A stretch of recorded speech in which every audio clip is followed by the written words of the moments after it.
Good morning. Happy New Year. Welcome to Convince Me, presented by Bet365. I am joined, as I always am, by Sean Koerner, by Simon Hunter, by Chris Raybon, by Samantha Previte.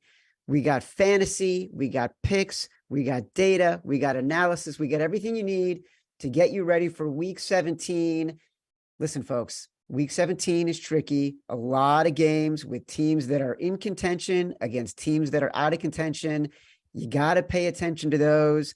A quick reminder, we are presented by Bet365, the world's favorite sportsbook brand. Sign up with promo code ACTION to get Bet365's exclusive sign-up offer in New Jersey and Colorado. Bet $1 on any game, get $200 free. Let's get started. We're talking about player props first. Sean Koerner. It's 2023. Kick us off, brother. What's up? Happy New Year, Chad. Let's kick it off with the winner. Let's go with Brian Robinson over 17.5 rush attempts. And since week 6, Washington has the highest early down rush rate in neutral situations in the entire league. And with Antonio Gibson ruled out today with knee and foot injuries, it's going to mean Brian Robinson's going to see even more early down work, more than usual this week. Plus, the Commanders are 2-point home favorites in a must-win game facing a Browns defense that has struggled against the run this year. They rank 30th in DVOA. So I expect them to lean heavily on Brian Robinson here, limit the potential of Carson Wentz turning the ball over. So I'm projecting him closer to 19.5 carries here. I love this over. By the way, I was looking at your projections in our props models database this morning. This is one of the biggest edges of the day. So yep. How could you not want to play that? Simon Hunter, can you beat that? I cannot, Chad, but I'll do my best. Give me an under. I'm the only one that took an under this week on the player props. I'm shocked by that. This might be a historical moment here, but I'm taking the under in the Fournette play. It's been bouncing around. I've seen it at 44.5. I've seen it at 42.5. I'll give it out 43.5 then. It's just been fluctuating. Depends on the books you can find it at. But to me, this is a Fournette play of, we know what Tampa wants to do. They want to run the ball, but they have a rare matchup here against Carolina where Carolina is banged up in the secondary. They're going to want to attack the ball through the air. Their coaches aren't idiots. They're going to know that too. I mean, the banged up secondary of Carolina, that's what you attack. You don't want to run the ball against them. And if you look, historically, Fournette has not played well against his Carolina front. I mean, just earlier this year when they played, he had 8 carries for 19 yards. I mean, it was just one of those games where he kind of couldn't do it, so he was floating away. We saw them already talk this week that White's going to get touches as well. That just the way they've been shaping up this week, that they liked what White can do out of the pass catching game. So we can see White getting more touches in the backfield. So to me, this line's inflated a little bit because last week he had 70 yards rushing. That was against Arizona, just a notoriously bad run defense. Carolina's been a really good run defense all year. I mean, they had one bad game against Najee Harris at home. We saw last week they were dominant again, stopping the run. I expect that again with Tampa Bay, where Tom's smart. Instead of running the ball in first down, I do expect them to switch it up here. They're going to do a lot of short passes. So to me, that's too high of a total. I would take this down to 42, 41.5. All right. Leonard Fournette under rushing yards. Chris Raybon, Happy New Year, my man. What do you got? Happy New Year, Chad. Happy New Year, everybody. I think for the first time on the show, I probably have the funnest prop here. I'm going with Justin Jefferson over 97.5 receiving yards against the Packers. He's had 98 or more in 11 of 15 games, 108 or more in 10 of 15. And he's had at least 123 receiving yards in 4 of his last 5 games. He's 208 yards shy of Calvin, 244 shy of 2,000. And I think he's going to have added motivation because he went off for 184 against the Packers in week 1, and Jair Alexander this week called it a fluke. And you don't do that to Justin Jefferson. And also, Minnesota's an underdog for just the 5th time this season. He's averaging 124 yards per game as an underdog, and just 26% of his yardage receiving has come when the Vikings have a lead. The other 74% when they're tied or trailing. So I think it'd be a good game script for a Jefferson over. So let's go Jefferson over 97.5 receiving yards. I would bet this up to about 104. I got to tell you, Raybon coming in hot with a scratchy voice as if he hasn't slept in 48 hours. How could you deciding his New Year's resolution is going to be he's taking overs on people we've heard of. What kind of year can 2023 be if this is what we're getting? Of course, I know Brian Robinson, great edge. I know Leonard Fournette going against a great rushing team, but how am I not going with Justin Jefferson over his receiving yards if Raybon is giving me something that I can actually understand? Of course I'm going to go with that one. But I do want to ask you this, Raybon and Koerner. Again, I looked at the projections and the modeling this morning on Fantasy Labs and our props models and our props tools. And we basically were projecting Fournette at about 43. So Koerner and Raybon, what is your take on what Simon is saying about Leonard Fournette? Yeah, no, it makes sense. I think both Bucs backs sort of have a low floor because any given week it could be Rachaad White who takes over the early down work. But in reality, Tom Brady is going to want to throw a lot more here, and these backs have more fantasy value when it comes to their pass catching ability. So definitely when it comes to their rushing props, I think there's always an edge taking their under. I have Fournette at 10.2 carries for 39 yards on average, which means his median is even lower. Yeah. So I'm actually in agreement with Simon. Yeah. Great. You know what I'm doing? I'm betting it all. I'm betting all three. 2023. Nice. It's a new year. Discipline goes by the wayside. I'm just doing whatever you guys tell me to do. All right. We got championship weekend in fantasy. Let's do some QB tight end streamers. Samantha, kick us off. Yes. So for streamers at the onesie positions this week, Chad, I like Gardner Minshew and Noah Fant. Minshew is going to be your absolute best bet as a Jalen Hurts replacement. But also if you happen to have Tua or are trying to piece things together after losing Lamar Jackson or Kyler Murray, he was the fantasy QB5 last week after tossing 355 yards, 2 touchdowns, and tacking on a rushing touchdown against the Cowboys. This matchup this week is slightly unfavorable against the Saints, who have been looking a lot stronger against the pass, but he's also surrounded by a ton of offensive weapons. So I think he should put up at least low-end QB1 numbers. As far as the tight ends go, I like Fant, who has scored in back-to-back weeks and 3 times in the last 4 games. He is facing the Jets, who are tough against the pass, but have been exploited by tight ends. Over the last 3 weeks, they have allowed Dawson Knox, Brock Wright, and Evan Ingram to each go off for more than 11 fantasy points, and their defense ranks 19th in pass DVOA in that span.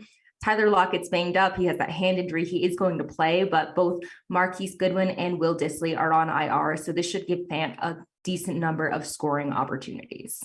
All right, so Gardner Minshew, Noah Fant for Samantha as a QB tight end streamer. Koerner, what do you say? Yeah, have to go with Gardner Minshew at QB. He's my QB9 this week. He threw for 355 yards and 2 touchdowns against Cowboys last week.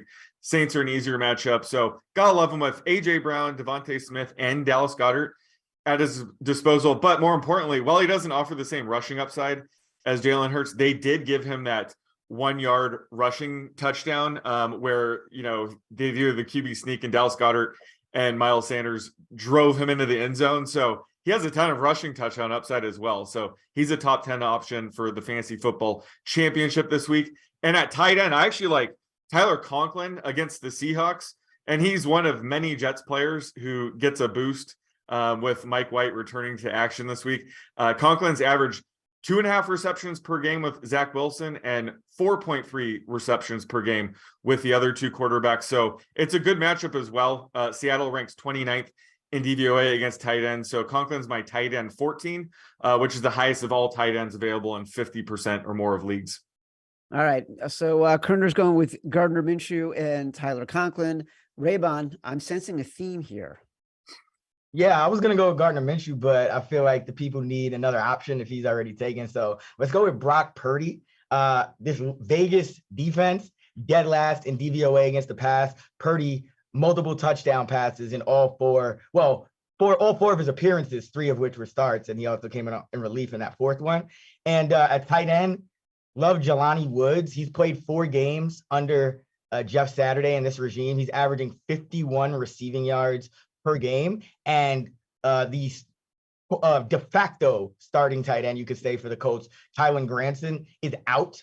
And in the 2 games Granson has been out, Woods has seen his highest route participation rates of the season. So Woods, especially if you're an underdog, I think Woods carries massive upside here in this game against the Giants, who do not cover tight ends well at all.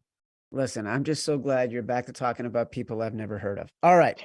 So those are the QB tight end streamers you got to think about for your championships today. Let's get into the spreads. I mentioned earlier in the show, fascinating matchups when you've got teams that have been eliminated facing teams that still are in contention for a playoff spot. Sean Koerner, we're going to talk about one of them. Fire away. So I'm going with the Texans plus 3.5 against the Jaguars. And this is a luck rankings game. The Jaguars rank 20th and the Texans are 31st in their luck rankings. So that's a differential of 11. Anytime we've seen a differential of 10 or more, the unlucky team has gotten 55 and 41 against the spread. So that's a 57% win rate. And, the Texans have been pretty feisty these past few games. They nearly upset the Cowboys, Chiefs. Then last week they beat the Titans outright. And one of the reasons is their defense has been playing much better. If you look at weighted DVOA, which, weighs recent games more heavily, they rank 13th overall. So that's one of the few reasons why they've been playing a lot better. And, the Jags have nothing to gain with a win here. Their entire season comes down to next week against the Titans for the AFC South. So I can't imagine they were game planning too much for the Texans specifically here. They're probably already looking ahead to next week. And, in the event that Texans do get down 7 or more here, I do think this is a matchup that sets up well for a backdoor cover. The Jags pass D ranks 31st in DVOA. And, the Texans, they got their, number one receiver, Brandon Cooks, back last week. So they have the potential to get a backdoor cover here as well. So I like getting them at plus 3.5 at home. All right. So we got the Texans at home against the Jags. That number's been bouncing around. It was at 4. It got up to 4.5 when Doug Peterson intimated that he was going to be playing all his players. And the wise guys took it at 4.5. It got down to 3. Went back up again on news that Doug Peterson reiterated, I'm playing my starters at 3.5. Simon, what do you got? I'm going with a shocker. I'm going with a road favorite. It's rare I take these position, but I think in this spot, I'm getting a good number, and I'm going with the Jets. Minus 1.5, minus 2. Just basically taking the number. I feel like the books are not giving enough credit to Mike White. Again, this guy's not one of the best quarterbacks in football, but I do think he's a major upgrade from Zach Wilson. This is a guy that can throw the ball downfield and use his weapons. But the biggest reason for taking this game is I feel like the Seahawks. They're just a team that has been on a slide, and not enough people have kind of got off the ship. I mean, people are still betting them. They're actually one of the more bet public teams this week, ticket-wise, where the money has really come in on the Jets. That makes sense, where I feel like people are still holding on to that hope of Geno Smith being a lot better than he actually really is. So just looking at this matchup, Geno against this Jets defense, that already is a bad matchup for him. This is a team that runs a ton of man coverage. That's what Geno struggles with. He struggled with this season. And you flip on the other side, not that the Jets are just going to run it down their throats, but I think they're going to be able to move the ball on the ground against Seattle, which will also make things easier for Mike White. So there's just a bunch of reasons I like the Jets, but the biggest one is the number. It's under 2.5. It's even under 2 at a lot of books right now. To me, that's too good a value to pass on at that number, where I make this closer to 3. But once again, I think they're underrating Mike White here. So could end up biting me in the end, Chad, but I can't avoid that. I've been betting the Jets all week. It just feels like a good number on a team that, I know the Seahawks are desperate, but this is a really good Jets defense that's really hungry. On the flip side, they don't have that hunger in Seattle. They don't have those dogs on defense. So I'm backing a really strong defense here on the road that I like that matches up with against the Seattle team. Yeah, this is a fascinating game because it goes against so many ideas and precedents. It's a road favorite. It's a team that is in contention for the playoffs, facing a team that is basically eliminated. I think there's a really interesting matchup here with the Jets. I like what you're saying, Simon Hunter. Raybon, what do you got? Yeah, so I'm going with the New Orleans Saints plus 5.5 at the Philadelphia Eagles. And I think this is too many points considering the Eagles are starting a backup quarterback in Gardner Minshew. And they also lost their right tackle, Lane Johnson, who grades out as one of the best tackles in the game, 7th among 81 tackles at PFF.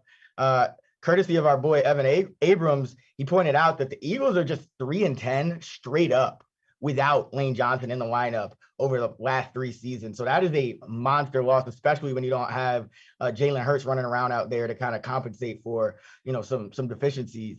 And the Saints defense is really coming on strong, allowing just 15.6 points per game over their last 8 games. And, on the other side of the ball, Philadelphia's defense weaker against the run, which plays into what New Orleans wants to do with Kamara, Taysom Hill. And New Orleans, when they're on defense, they don't really blitz. And Minshew, I know he had the big numbers against Dallas, but yeah, they're a very aggressive defense, and he actually struggled when they weren't aggressive. He had just a 79 passer rating from a clean pocket and a 62 passer rating when they didn't blitz. So New Orleans is one of the least blitz-heavy teams in the league. They kind of just sit back and do what they do. So I like this matchup schematically on both sides. And in the last 20 years, teams with an 85% plus win percentage are just 51 and 89 against the spread, just 36%. And, the Eagles obviously fit that bill. So I think this is a good spot. And of course, we have another one of these underdogs at with a total of below 47 and a dog by a field goal or more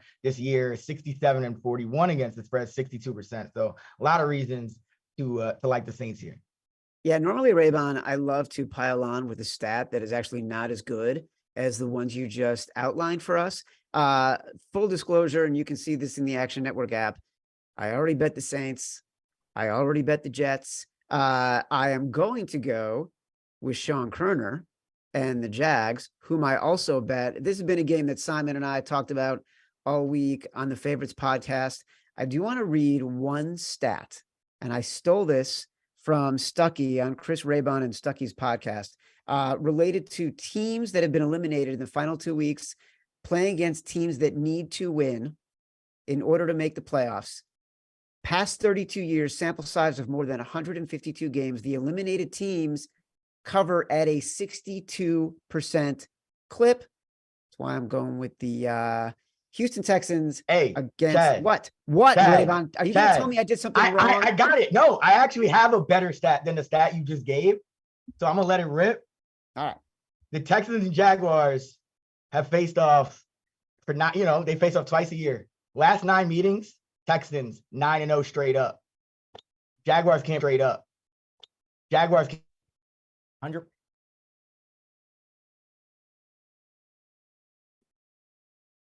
All right, we lost Raybon there for a second, so I'm gonna continue on as he's trying to stomp on my brilliant stat with a stat that has a much smaller sample size. But whatever, we can all be winners here. It's 100% though. Yeah, it's 100% of something. You can't beat that. You literally can't beat that, Chad. You can't beat that. You can't beat that. You're right, Raybon. You're right.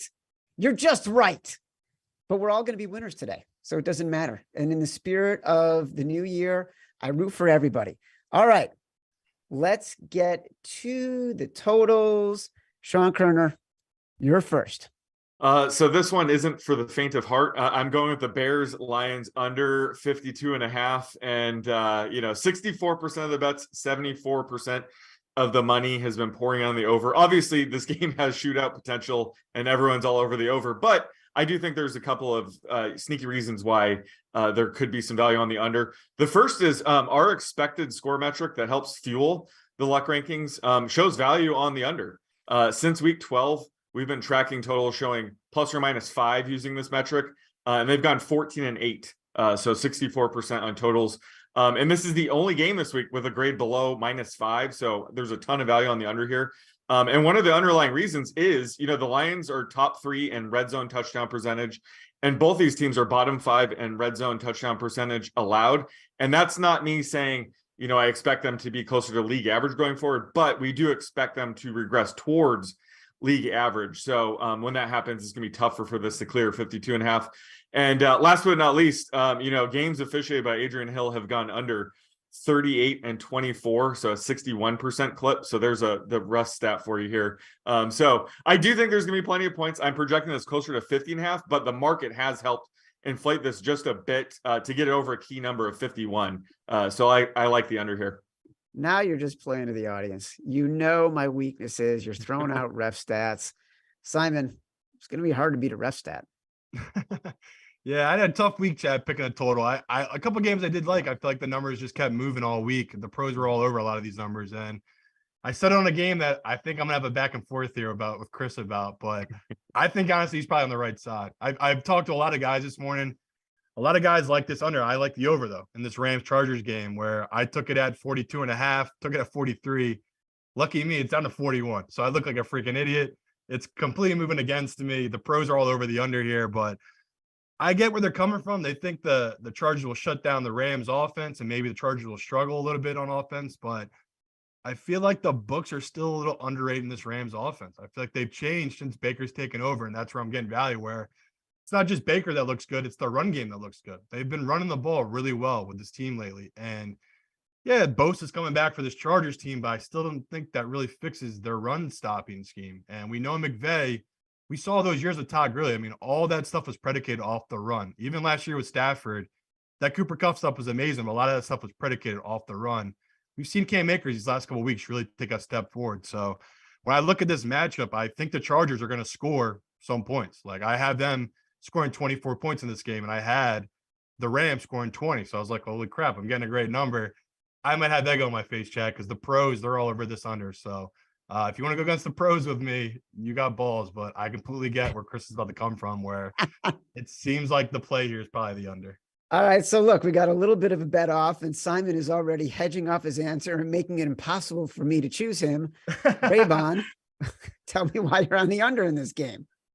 Man, so, from my perspective, I'm looking at this Charger defense, and it has really kind of stepped it up. And yes, they still are bad against the run, but, look at the last 3 games. Okay, they're not good against the run, but they play a 23-17 game against Miami, 17-14 against the Titans, who we know can run, and 20-3 against the Colts, who also want to run the football. So they have been kind of mitigating those weaknesses. And on the other side, just look at this Rams offense, and it's like they put up 51. We talked about them as a money line dog against that Broncos team that just checked out, man. I mean, the Broncos are one of the best defense in the league, checked out. The Rams, I was at that game. They scored 17 against the Raiders, and they needed the final drive to get those last 7. And they scored 12 against the Packers. So I don't think this Rams offense, I mean, they're starting Tutu Atwell and Van Jefferson at wide receiver. Like, this is not a good offense. 4 of their 5 offensive line starters are backups.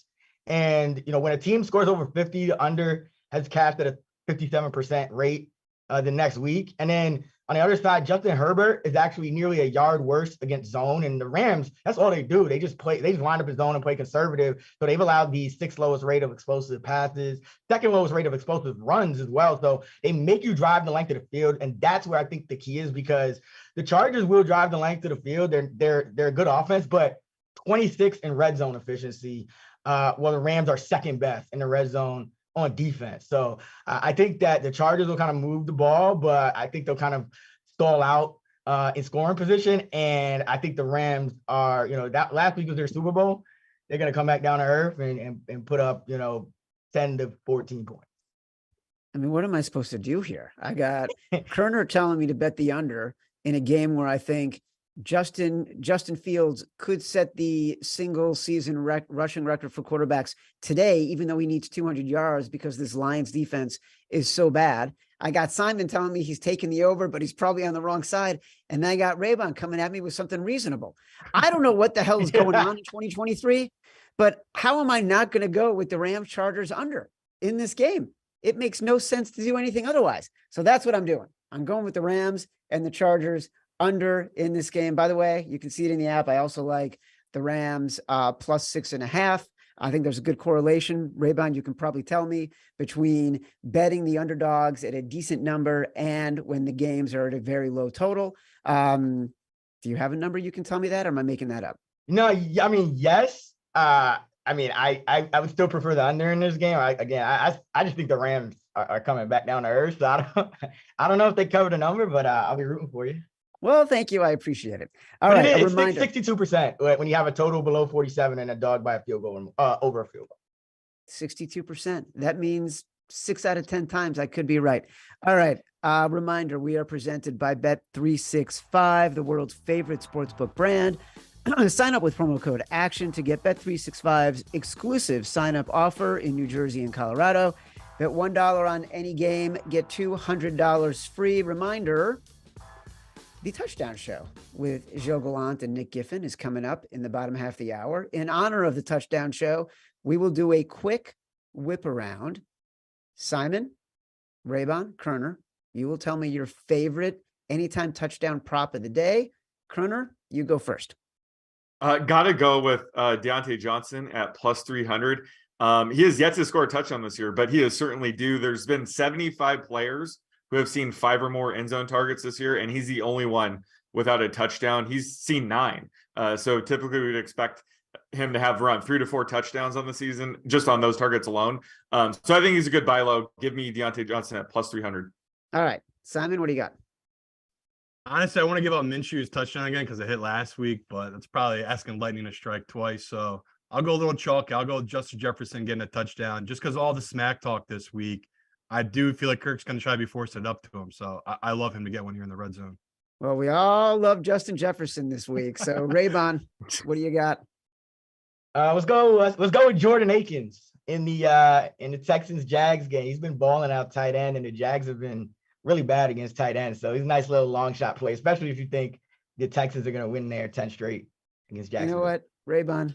Thank God. You came into the show, you said Justin Jefferson. I thought, oh my God, something happened to Raybon when the calendar turned, but you're getting back to your roots. You're giving me Chargers, Rams unders. You're giving me Jordan Akins anytime touchdowns.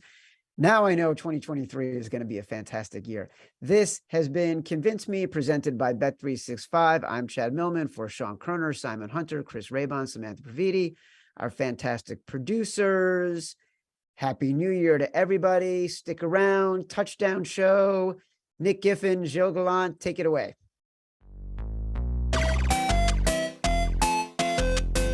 Thank you, Chad, and the whole Convince Me crew. Another great show as always, but now welcome to the Touchdown Show on the Action Network presented by Bet365. I'm Gilles Gallant, and I'm joined every week with the red hot Dr. Nick Giffen. Nick, week 17, we got 2 weeks left of the regular season, and you've been on a heater. 6 straight weekends of profit for touchdown scorers.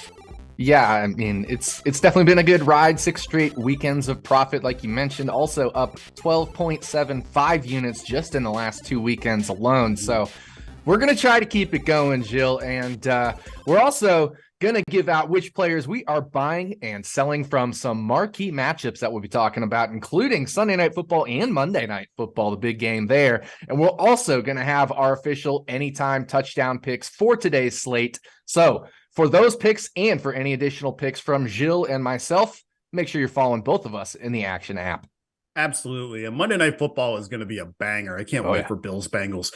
Also, make sure to stick around because we're going to reveal another special anytime touchdown boosted parlay from Bet365. We've hit 4 this season. We actually hit last week for Christmas Eve with Derrick Henry and Justin Jefferson. That was a plus 265 boost from a plus 190 original odds. And again, there's no gimmicks. It's just some boosted odds with some awesome players, so also look out for the Action Network Twitter account for our contest. If you reply with who you think will score the first touchdown in Steelers Ravens, you can win $100 with the correct answer.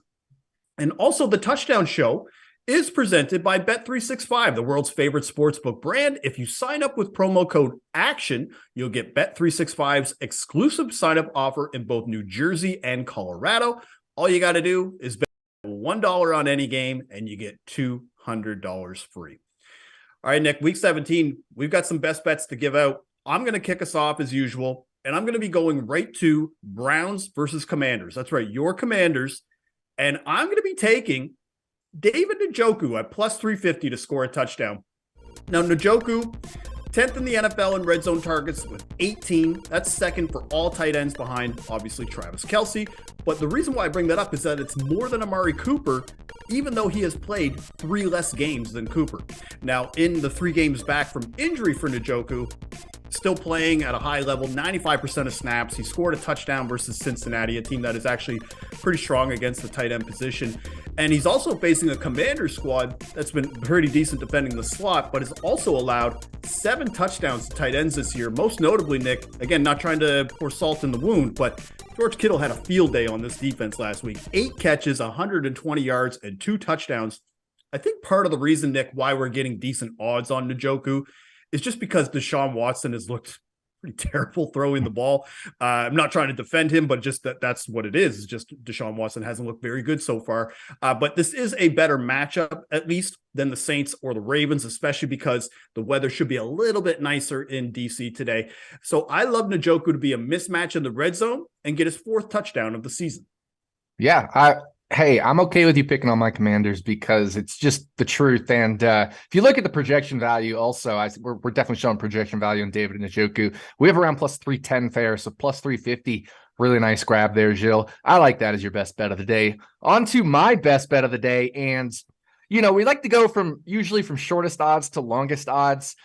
And I am giving you my shortest odds play this week, but my shortest odds play this week is plus 500. I'm taking Jelani Woods for the Indianapolis Colts against the New York Football Giants. So one of the things, of course, here was the breaking news yesterday that Kylen Granson is still going to be out, which obviously opens up that tight end opportunity for Jelani Woods. In fact, in the 2 games that Granson has missed this year, Jelani Woods played 63% and 64% of the snaps, and he averaged 7 targets per game in those 2 games. So certainly a lot of volume there with Kylen Granson out.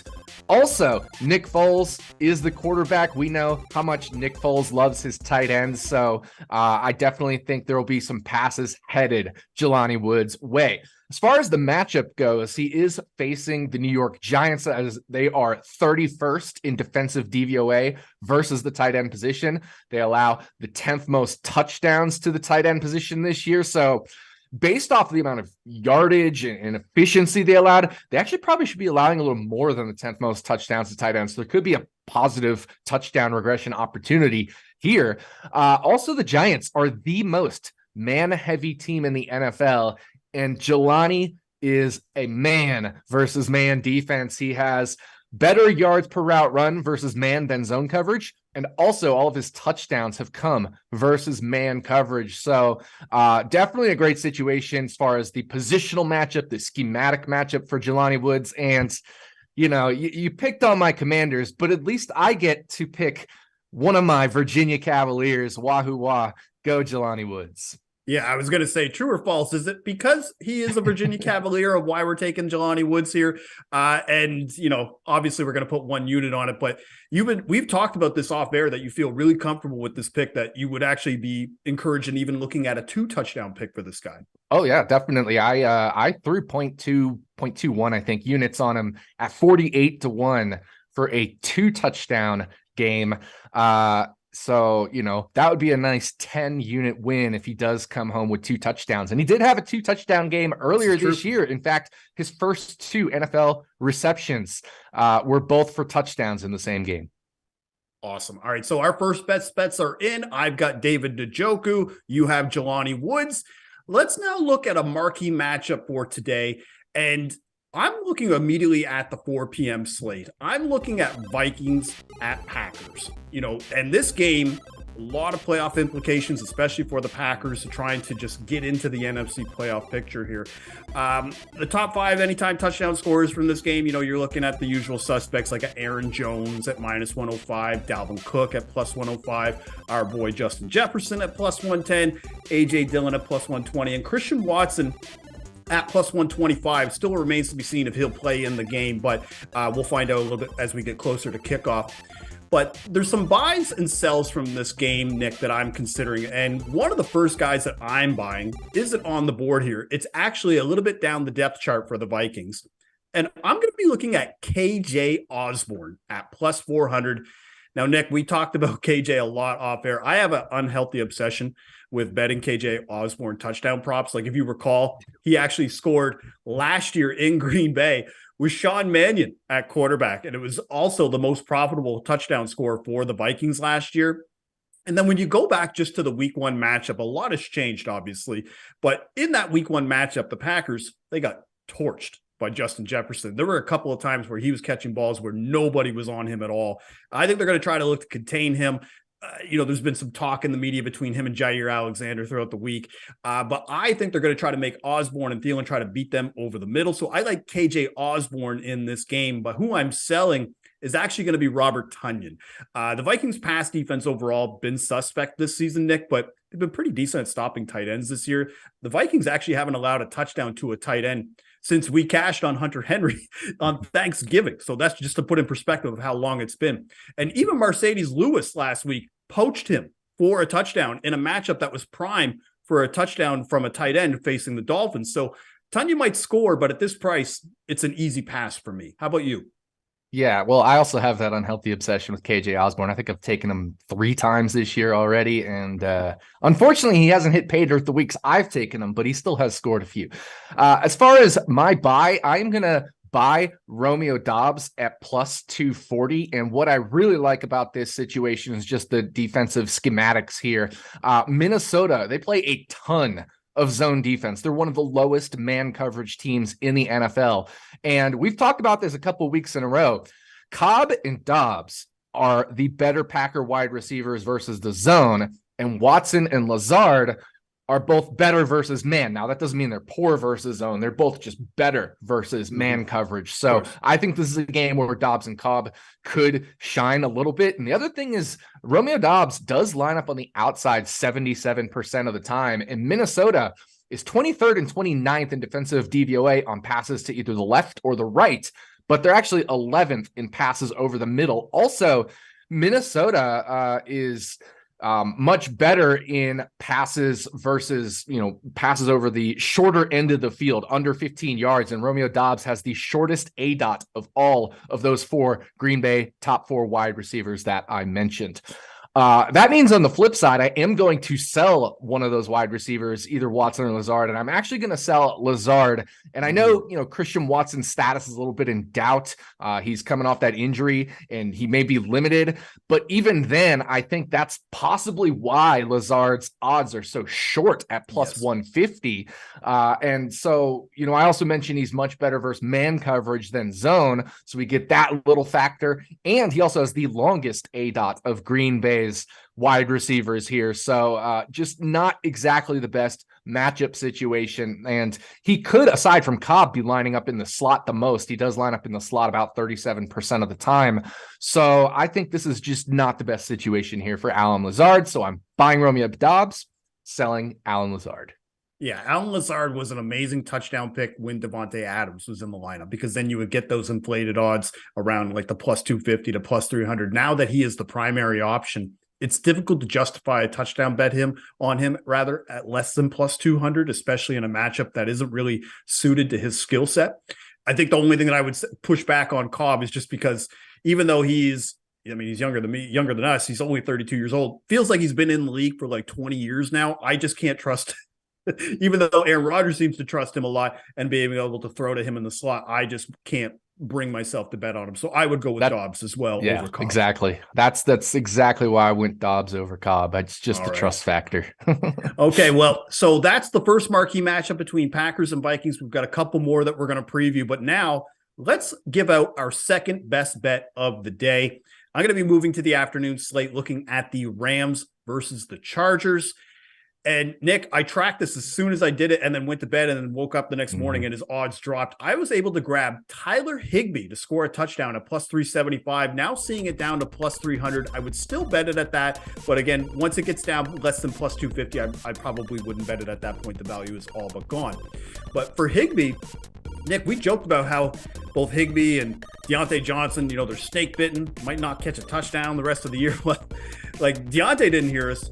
But clearly Tyler Higbee took that as a challenge because he has 3 touchdowns in the last 2 games since we made that proclamation, both with Baker Mayfield at quarterback. And the 2 touchdown games specifically I wanted to bring attention to last week because who he did it against, even though the Broncos kind of quit in the second half, still a very above average defense against tight ends this season. And this was something I wrote about last year and with Baker Mayfield's tendencies that we talked about just now, that Nick Foles loves to throw to tight ends.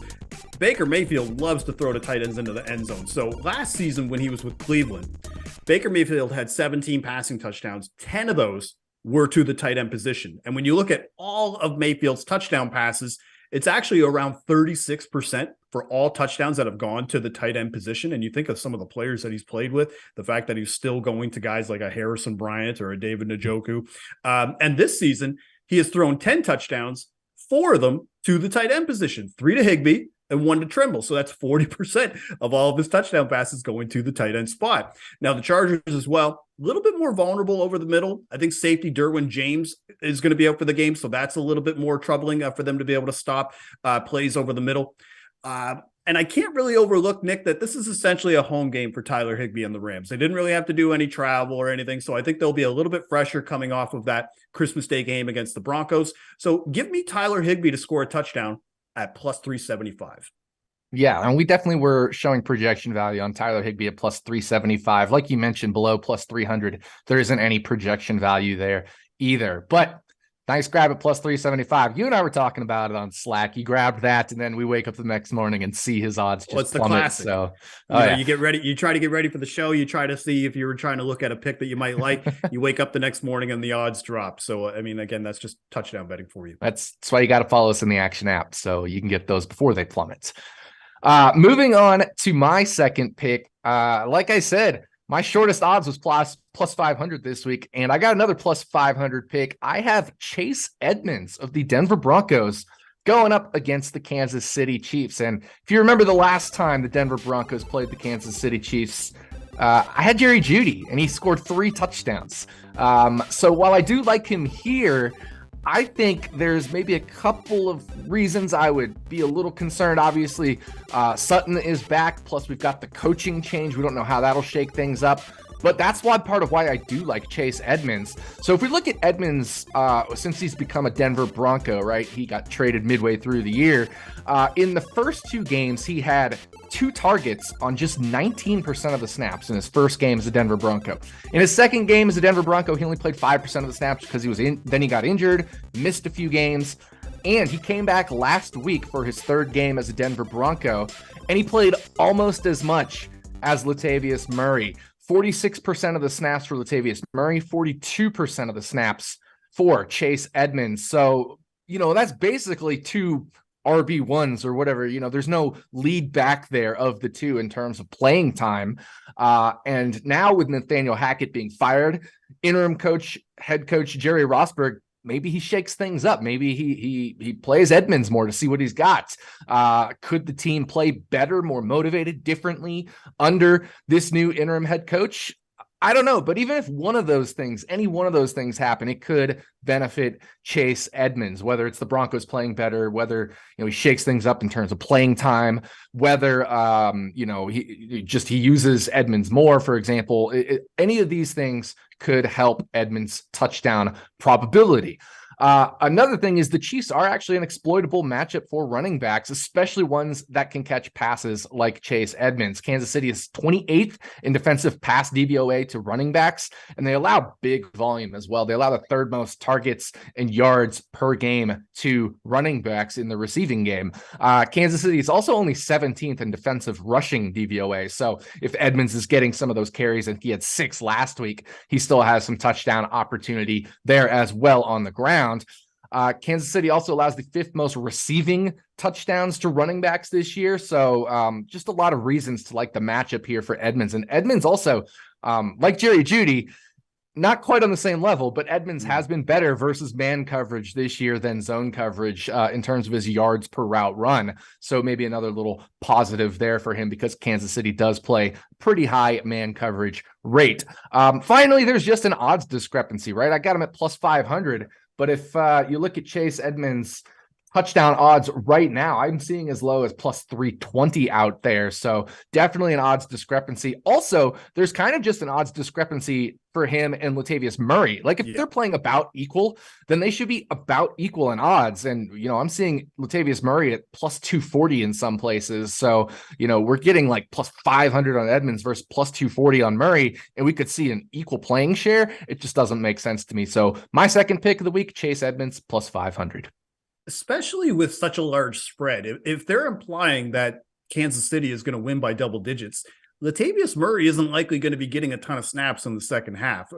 Again, if you're just envisioning game script, especially with the way that this Broncos passing offense has been, where it's been more miss than hit, I think that's a fair assessment. But Jerry Jeudy, obviously last game had 3 touchdowns. His odds are hovering around, plus 250 to plus 270.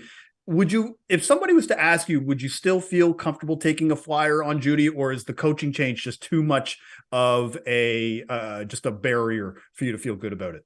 Yeah, I definitely don't dislike the play, but at plus 275 with Sutton back, I think I don't like it as much as, around that plus 270, 275 without Sutton. And so, I think he was the focal point of the offense in that game, obviously, with the only guy. With 3 touchdowns there. So, and using 2 different quarterbacks in that game, right? I think that was Wilson got replaced by Rippon partway through that game, and he caught touchdowns from both quarterbacks. So he was definitely the focal point of the offense in that game, but I don't necessarily think he has to be this time around. So I don't dislike it. I'm not on the play myself per se. Sure. Yeah. So, all right. So that's our second best bet. Nick has Chase Edmonds at plus 500. I've got Tyler Higbee at plus 375. Let's shift gears and let's move to Sunday Night Football between the Ravens and Steelers, a game where we probably won't see many touchdowns, with the total sitting at under a 35, I believe. Right now, the top anytime touchdown score odds, you have J.K. Dobbins at plus 150 as the likeliest to score a touchdown in this game, whereas on the Steelers side, you have Najee Harris at plus 187 to score for the Steelers. Mark Andrews coming in at plus 210, Gus Edwards at plus 225, and finally the Ravens quarterback Tyler Huntley at plus 300. Now, Nick, from a buy-sell standpoint, I thought about just selling everybody, but at the same time, there's one guy that I can't really overlook just because of where his odds are, and that's Mark Andrews at plus 210. Now, Andrews, again, this is the highest odds that we've seen all season. The next highest was around plus 200 versus Cleveland in week 15, where it was completely freezing temperatures. And Andrews is still, with Tyler Huntley at quarterback, getting over 30% of the target share. He leads the team with 17 red zone targets. And Tyler Huntley, as poor as he has been throwing the football in his time as a Ravens quarterback, he's only thrown 3 touchdown passes so far in his career. It is worth noting all 3 are to Mark Andrews. So if he's going to throw it to anybody, it's going to probably be Mark Andrews. And who we're selling, Nick, I hate to do it, man. We have to do it again. I got to sell Deontay Johnson. Like, I can't bet him until we see it. Like 130 targets now, 0 touchdowns. And for me, now I'm starting to realize that these targets are empty calories, because when you look at how many red zone targets he has, especially because the Steelers offense isn't in opponent territory as often as they should be, he only has 13 red zone targets. And when I went to look at all the receivers and anybody who has over 100 targets or more, he has the lowest red zone target percentage. So for me, when I look at Deontay, like, the only way that he's going to catch a touchdown is a long bomb. And I'm not sure if we can trust Kenny Pickett in the spot to do that. I'd rather go after somebody like George Pickens in the plus 400 range, because we've at least seen the connection between Pickens and Pickett. And, even last week, he scored the game-winning touchdown against the Raiders. So for me, I am buying Mark Andrews, and I got to sell Deontay Johnson until we see it. How about you? Yeah, well, here's the funny thing, Gilles. I have the exact same buy and the exact same sell as you. So we are on the same page on this one. I'm buying Mark Andrews plus 210. Make sure you're shopping around on him, though. And, Mark Andrews, Mandrews. He is the man versus man defense. 2.43 yards per route run, and all of his touchdowns versus man defense versus 1.63 yards per route run and no touchdowns versus zone defense. And Pitt plays man defense at a top quarter rate in the NFL. They're in the top 25% of the NFL in terms of man defense rate. So it's a great situation for Mark Andrews. And while I'm not quite on the same reason as you for fading Deontay Johnson, in that I have no problem betting him, even if he had 0 touchdowns on 500 targets. No, I can't do if it. The odds are right, or if the situation's right. I don't think the odds or the situation is right here, because I'm not going to touch him with 0 touchdowns, where he could be facing about half of his snaps versus Marlon Humphrey. So I'll take a pass there on Deontay Johnson as well. All right, I'm going to throw a flyer question to you before we move on to our next marquee matchup. What is the minimum odds you would need to bet on Deontay Johnson to score an anytime touchdown, specifically in this matchup? Probably closer to plus 400. I'd say like plus 375. I was going a little bit higher. I was going to say plus 500, but again, if he's over plus 400, there's something really out of whack. Well, like, so here's one thing, the one thing that he has going for him, to be fair to him, is the big play. Baltimore is 31st, I think it is, in defensive DVOA versus the deep ball. So, if he's going to score, it's probably, like you said, going to have to come from a long bomb. And Baltimore has been pretty susceptible to that. I mean, if you remember Tyreek Hill and Jalen Waddle tearing up the Baltimore defense on some long plays in that early in the season game there. I think it was week 2. I think it was. Yeah, week 2 or 3. So that is his saving grace here. So I think I would take him at like plus 375 if you could find him around there, but certainly not below that. All right. Well, I'm less warm on that. I would probably need at least plus 450 just because, but again, plus 375, I wouldn't hate on you if you wanted to bet on that too. All right. Now we're going to actually move to Monday Night Football. The game between the Bills and the Bengals is probably the game of the season so far. Felt like we had to at least touch on it and see where we could find some value between these two heavyweights in the AFC. A huge over under 2 around 49.5 for this game. And the top touchdown scorers, we're seeing Stephon Diggs at plus 105, Jamar Chase as well, plus 105, along with Joe Mixon for the Bengals at plus 105. So those are the three highest odds to score a touchdown, along with Devin Singletary at plus 137 and Josh Allen right behind him as well at plus 137. So not a ton of value at the top of the board, but there is some value, I think, in the mid-tier and maybe even just outside of these guys here that we're listing here. And for me, Nick, again, we talked about this off air and you kind of made fun of me because of my loyalty to this guy, but I have to do it. I'm betting Dawson Knox at plus 220. Like, the drill. When he is above plus 200, it's an auto bet. I don't care what the matchup is, even against the Jets. Like when it was like, all right, they've only allowed 1 touchdown. It's probably not great value. And then he does this helicopter flip to score a touchdown to make me look like an asshole because he scores. But he's been now this season, he's been above plus 200 in 8 games this year, and he's scored in 5 of them. All 5 of his touchdowns have come when the odds makers are pricing him a little bit higher, as opposed to around the plus 175, plus 190 range in the other games.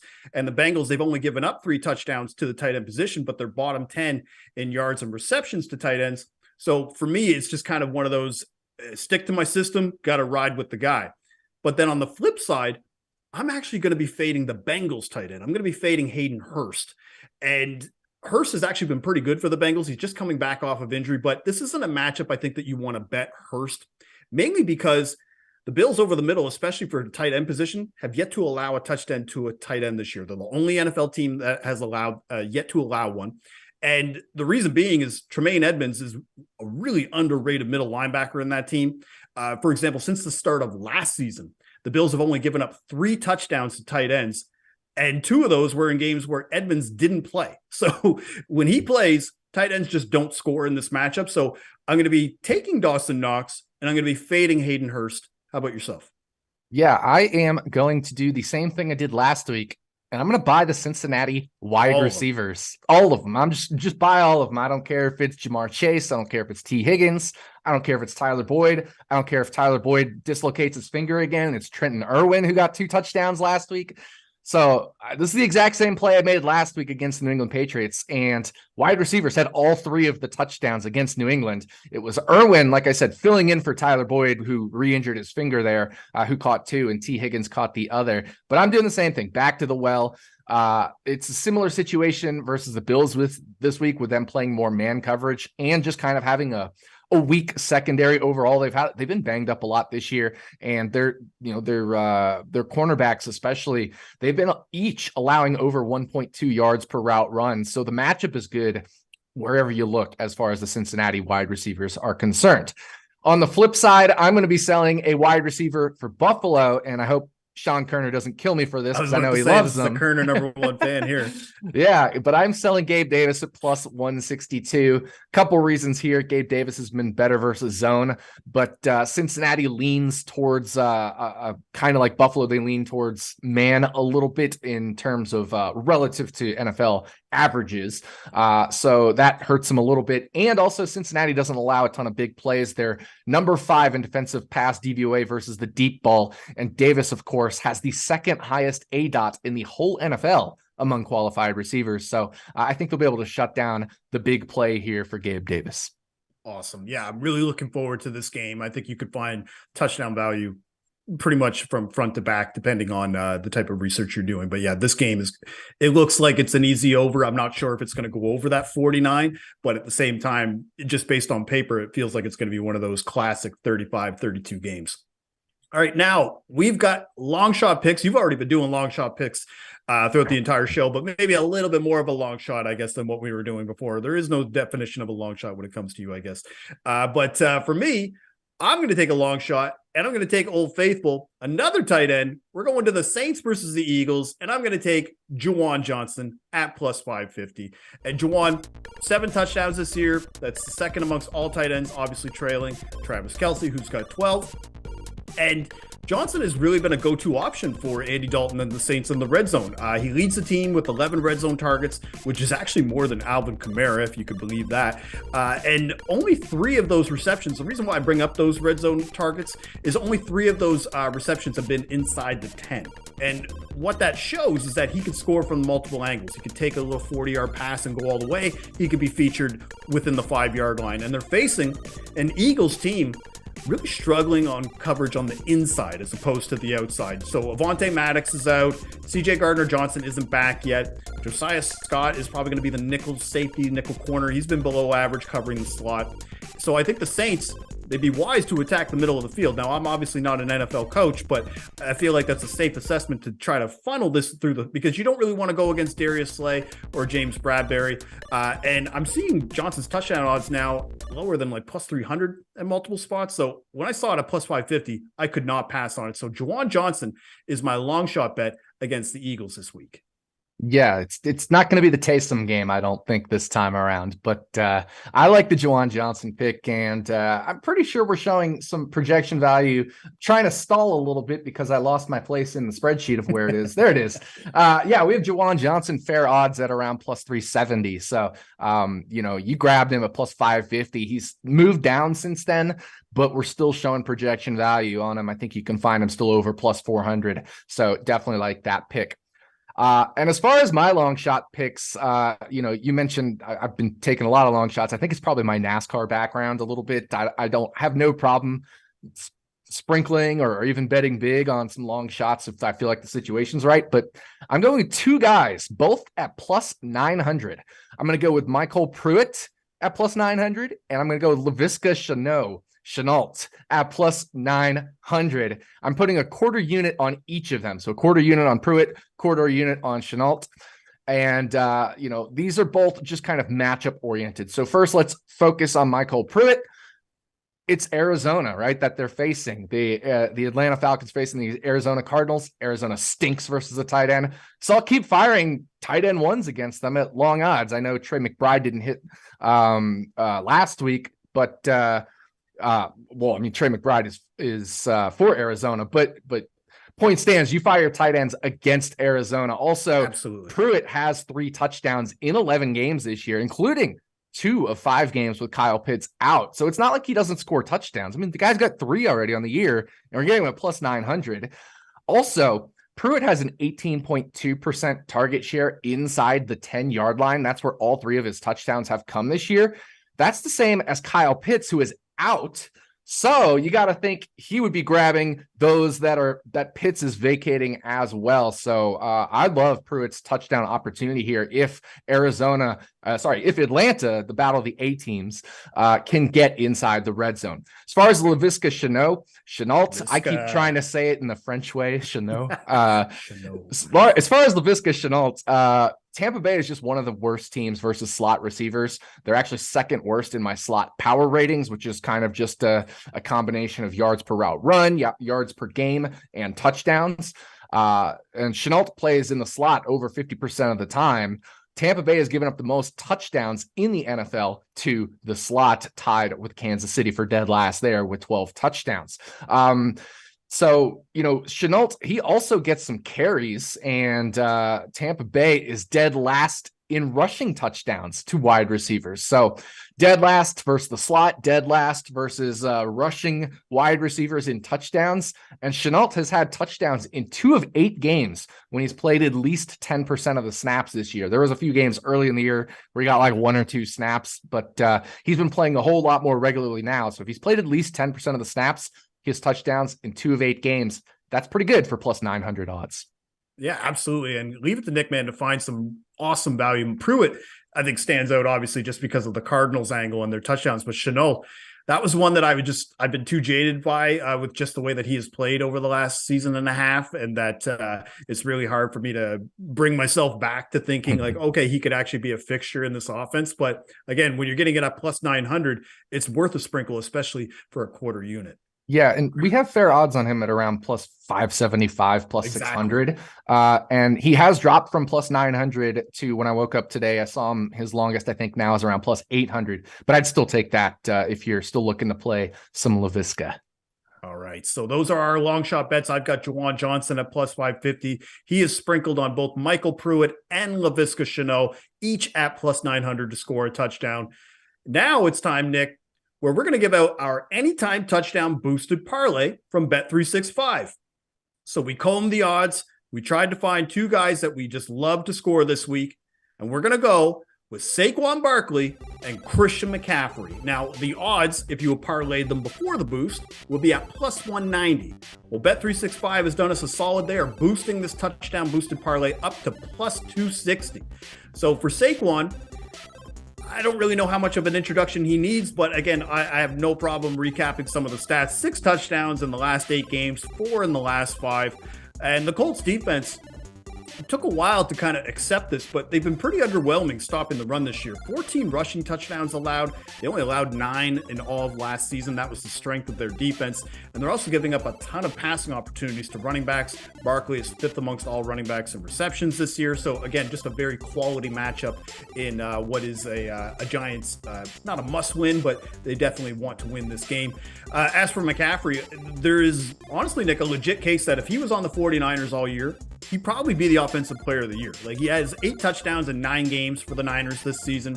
And the Raiders, we talked about this last week in the Raiders-Steelers matchup. Now, it didn't come to fruition, but it doesn't change the fact that the Raiders have been awful this season versus pass-catching backs. And Debo isn't back yet, so Christian McCaffrey likely going to be relied on more heavily this week as well. He's the biggest fave on the board this week to score. So we're getting now Christian McCaffrey and Saquon Barkley pushed up to plus 260 from plus 190. What were you seeing for projected odds, Nick, if we were to parlay this without the boost? Yeah, first I had to get a little chuckle off saying Barkley doesn't need much introduction. I don't think McCaffrey needs much introduction either. So. Yeah, neither. But as far as the projected fair odds, we were projecting almost exactly even at plus 195, which, it was plus 190. So we're projecting almost perfectly fair odds before the boost. But thankfully, the Bet365 boost gets us way up there in terms of value. This is a super duper value boost. And I think this is going to be the 5th one that hits this year. So, I love it. Plus 260 for 2 of the premier running backs in the game. Awesome. And Bet365, the touchdown show, is presented by Bet365, the world's favorite sportsbook brand. If you sign up with promo code ACTION, you'll get Bet365's exclusive sign-up offer in both New Jersey and Colorado. All you got to do is bet $1 on any game, and you get $200 free. All right, Nick, that's all for today. 3 picks from me, 4 picks from you, a Bet365 touchdown boost. We're going to see everybody next Sunday at 11:30 a.m. Eastern for the final regular season episode of the Action Network Power Hour. And if you misconvince me, you can just rewatch the show or download the Action Network app, get all of our picks in one place. And you can also make sure to see all of our Week 17 touchdown bets in the Action app. I want to remind you to follow me on Twitter at GDog5000. Make sure to follow Nick at RotoDoc. I want to thank you for watching the Touchdown Show presented by Bet365.